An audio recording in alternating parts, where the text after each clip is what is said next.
born in the 60s or thereabouts, you've come to the right place to compare notes on, well, life.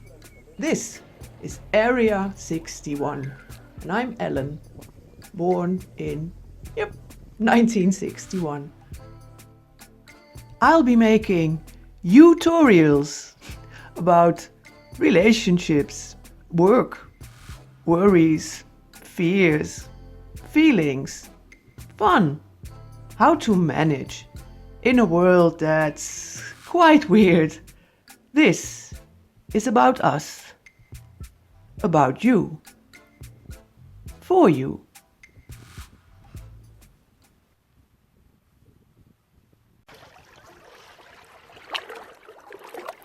Last time I left you with a question. What's the connection between this little crab moving house and the so important process of cheering yourself up? It's simple and straightforward, look. The little crab shuffling and bumbling about, well, like we are, right?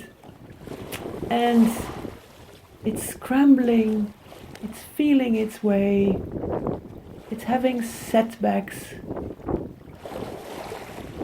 and it just moves along. It cannot not, again, like us. And when it then takes a tumble, it lands close to the water's edge, where it wanted to be.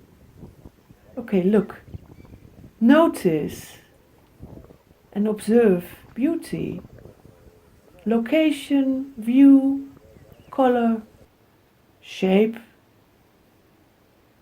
Even if, like here, this shape, look, is in rather bad repair. Even then, in my eyes, it has beauty. Capture the glitter of what? No, not that one. Oh dear. Right. Capture the glitter after a good night's frost. There you go.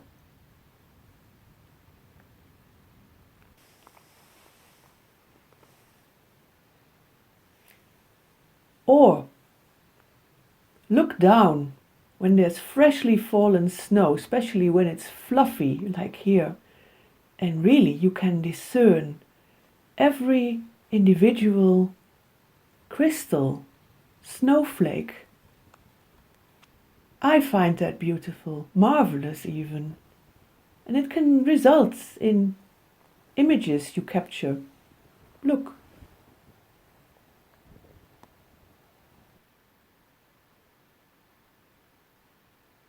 Portrait of the snowflake. There we are. And if you're on a walk, stop and look once in a while, or stop and listen.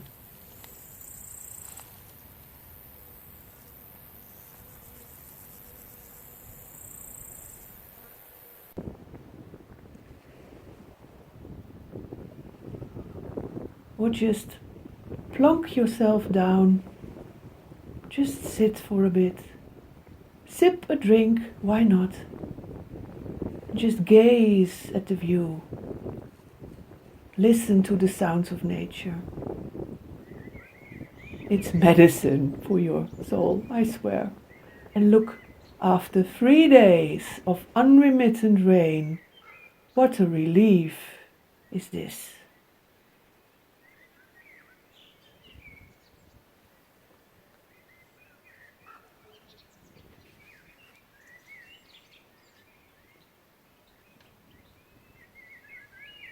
At request of some people who've shown big support for Area 61, how does the YouTube procedure work? Like this. Google owns YouTube. If you have a Google account, say for your Gmail, then log on and click YouTube and you're in. If not, in less than a minute, create a YouTube account. In there, you keep a list of all your subscriptions, so all your favorite channels. And if this video appeals at all, please use the buttons subscribe, ring the bell, leave a like or a little comment, or send on a link. Share. It'll be such a big help. Now quickly, back to the video. There's an element that makes the whole of cheering yourself up that much easier. Of course, it's this. Sharing. And it seems in these still bleak and tough and difficult times that sharing has become something of a commodity, a scarce one. And it needn't be. It shouldn't be. And really, I hold firm that from behind one of these, it is quite possible to share, to communicate. I made arrangements to do this in a very aware way with my children, first of all, with family, with friends. And the arrangement is simply to be in touch and stay in touch. And we arrange WhatsApp video calls, phone calls, Skype sessions, and then we make sure we have the time to settle down for a bit of a yak about anything and everything. And it's then nearly as good as a visit. We make sure that we have some tea, coffee, beer, wine, depends on the time of day. And we make allowances to and fro for grumpiness, for feeling dispirited. And we do our level best to cheer one another up. It works. But I now realize it only works if you're not the only participant. Communication is strictly a two-way street.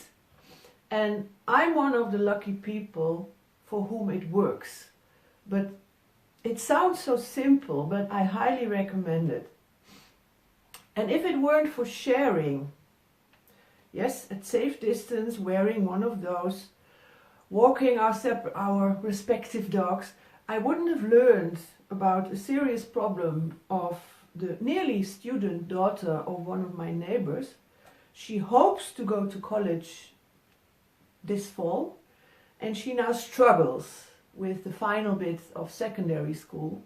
And she told me, as we were walking our dogs, that she cannot focus, she cannot study, cannot concentrate, cannot keep her mind to remember what she's just been reading, studying, and that she's greatly bothered, though she understands, of course, the home situation, but always noise, shrieking brother and sister, fights, too loud music. It's unescapable in these times, but so that's not the solution for her. But as I remembered from my practice as a remedial teacher, I knew I could offer her something, and during a walk we discussed it at safe distance, wearing this, and she agreed. And I sent her digitally some exercises which she then would do, and the next time we met we'd discuss it, and she's making progress.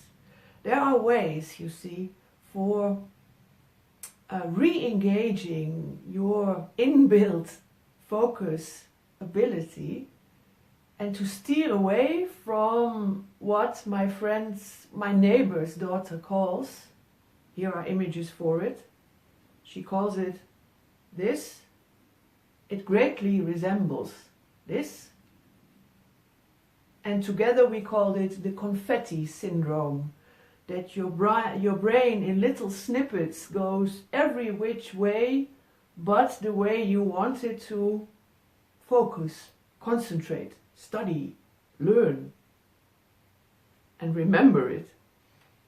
This happens when the brain is overtaxed, overstretched, overtired, and there's no easy way to just say, oh, switch off, go have a coffee, relax. It doesn't work that way.